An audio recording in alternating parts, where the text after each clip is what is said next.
আসসালামু আলাইকুম। আজকে ইন্টিগ্রেশনের মাধ্যমে ক্ষেত্রফল নির্ণয়ের সেকেন্ড পার্টটা দেখব। তোমরা যারা প্রথম পার্টটা দেখো নাই, ডেসক্রিপশনে আমি একটা লিঙ্ক দিয়ে রাখবো, তোমরা ওখান থেকে প্রথম পার্টটা দেখে তারপর এইটা শুরু করবা। আচ্ছা, আমরা টাইপ ওয়াইজ অঙ্ক করার আগে দুই একটা কনসেপ্ট নিয়ে একটু ক্লিয়ার হয়ে নিই। প্রথম যেই কনসেপ্টটা দেখব সেটা হচ্ছে ক্ষেত্রফল কি নেগেটিভ হতে পারে? আমাদের রিয়েল লাইফে আমরা যখন কোনো কিছু সারফেস এরিয়া বাইর করি, এরিয়া কিন্তু সারফেসের হয়, তাই না? ওগুলো কিন্তু নেগেটিভ হয় না। বাট তুমি যখন ইন্টিগ্রেশনের মাধ্যমে এরিয়াটা বাইর করবা, তখন মাঝে মাঝে এরিয়াটা নেগেটিভ চলে আসতে পারে, এবং এই নেগেটিভ আসাটা মাঝে মাঝে বেশ ঝামেলাই করে। সো আমরা এখন দেখব কখন ইন্টিগ্রেশনের মাধ্যমে এরিয়াটা নেগেটিভ চলে আসে। মনে করো এটা আমাদের একটা random graph y equals F of x.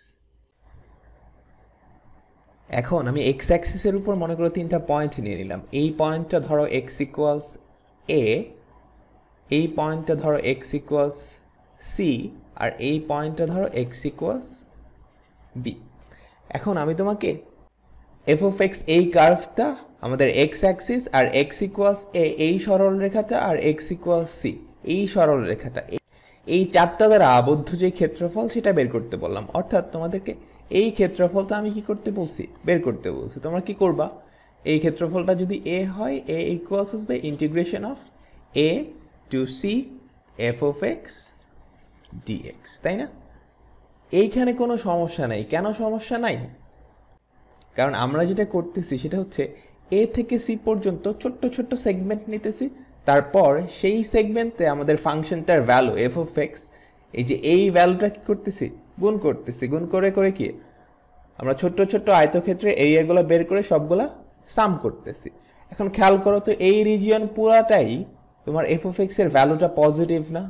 মানে হচ্ছে এক্স এর একটা সার্টেন পয়েন্টে ফাংশনটার ভ্যালু দেখো এক্স ইকুয়ালস এ থেকে সি পর্যন্ত প্রত্যেকটা পয়েন্টে ফাংশনটার ভ্যালু কি পজিটিভ না? অর্থাৎ এইটা অলওয়েজ পজিটিভ আসতেছে, আর ডিএক্স কিন্তু অলওয়েজ এমনিও পজিটিভ।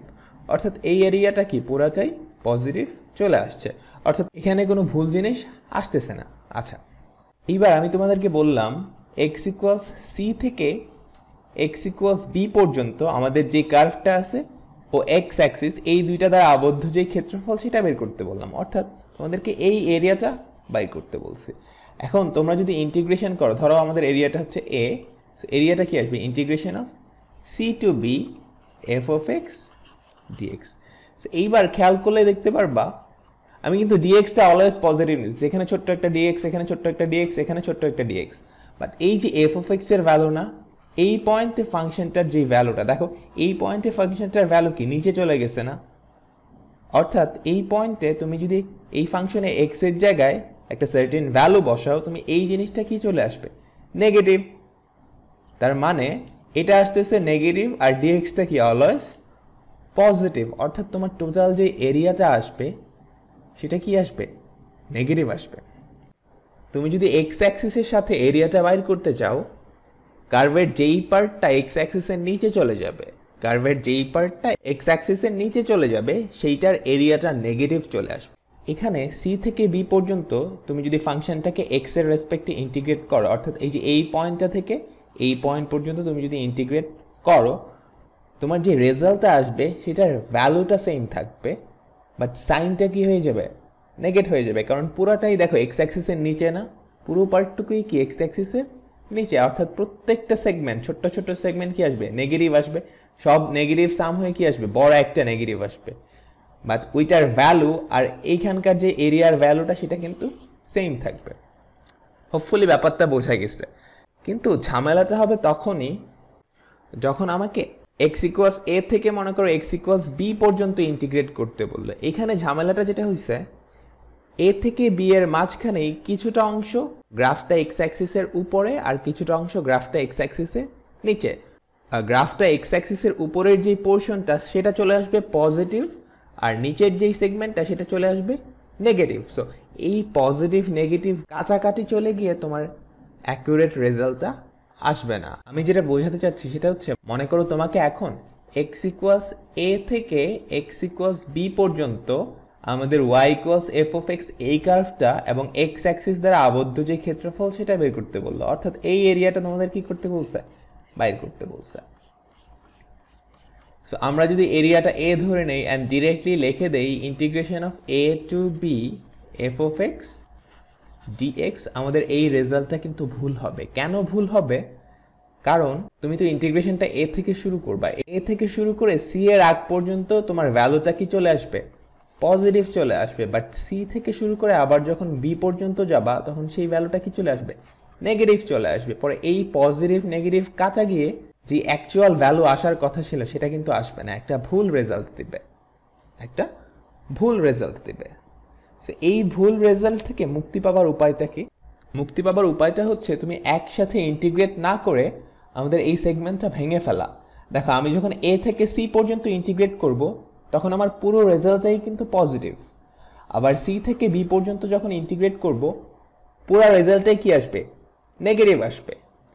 সো আমরা এই পজিটিভ নেগেটিভ আলাদা করে লিখে ফেলবো। সো প্রথমে আমরা যেটা করব a থেকে c পর্যন্ত ইন্টিগ্রেট করব f of x dx। এই রেজাল্টটা তো পজিটিভই আসবে, এই রেজাল্টটা তো পজিটিভই আসবে। বাট আমরা যখন c থেকে b পর্যন্ত ইন্টিগ্রেট করব f of x dx, এই যে এই এরিয়াটা আসবে বাট নেগেটিভ আসবে। সো আমার পরের পার্টটাকে কি করে দিতে হবে? মডুলাস করে দিতে হবে। হোপফুলি ব্যাপারটা বোঝা গেছে। এখন তোমরা যদি ওয়াই অ্যাক্সিসের রেসপেক্টে ইন্টিগ্রেটটা করতে চাও, অর্থাৎ কোনো একটা কার্ভ ওয়াই অ্যাক্সিসের সাথে যে এরিয়াটা উৎপন্ন করছে সেটা বের করতে চাও, তাহলেও পজিটিভ নেগেটিভের ব্যাপারটা আছে।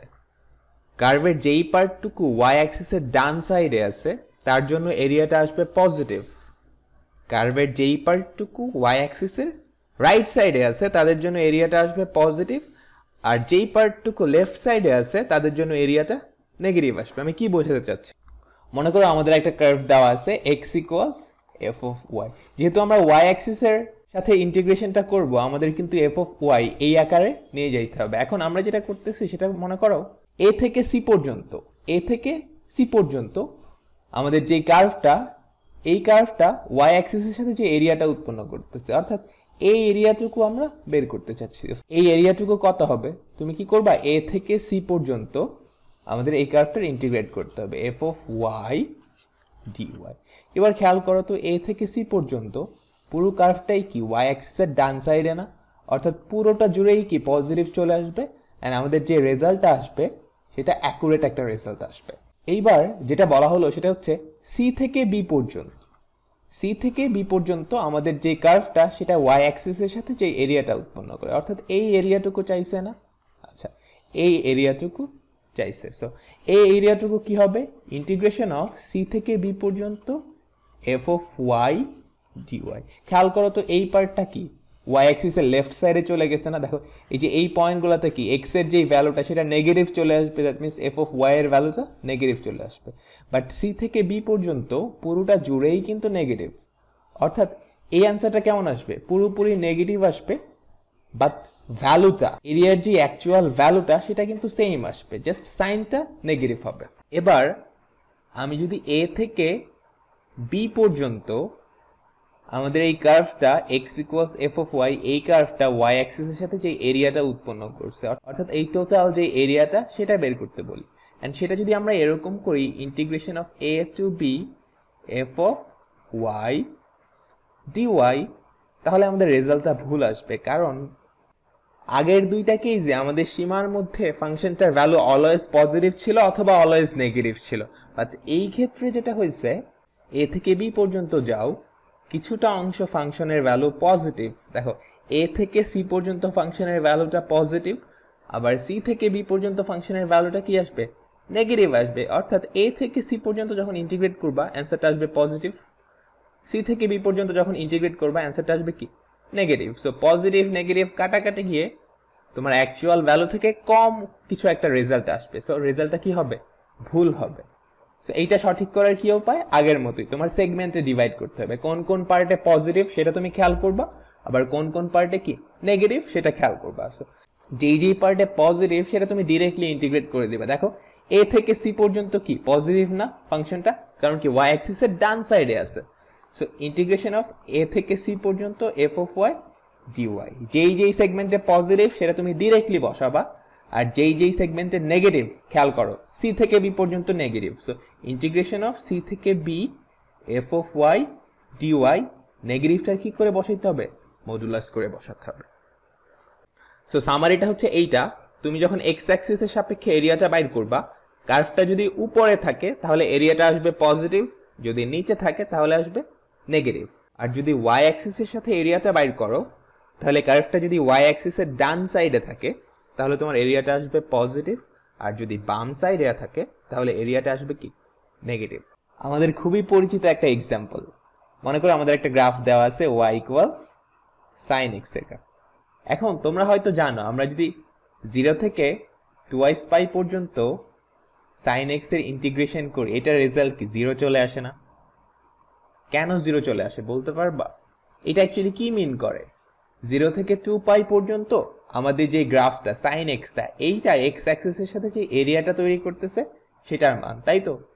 এখানে আমি ক্লিয়ারলি দেখতে পারতেছি যে এই কার্ভটা 0 থেকে 2 পাই পর্যন্ত একটা সার্টেন এরিয়া তৈরি করতেছে, কিন্তু আমাদের রেজাল্টটা কেন 0 আসলো?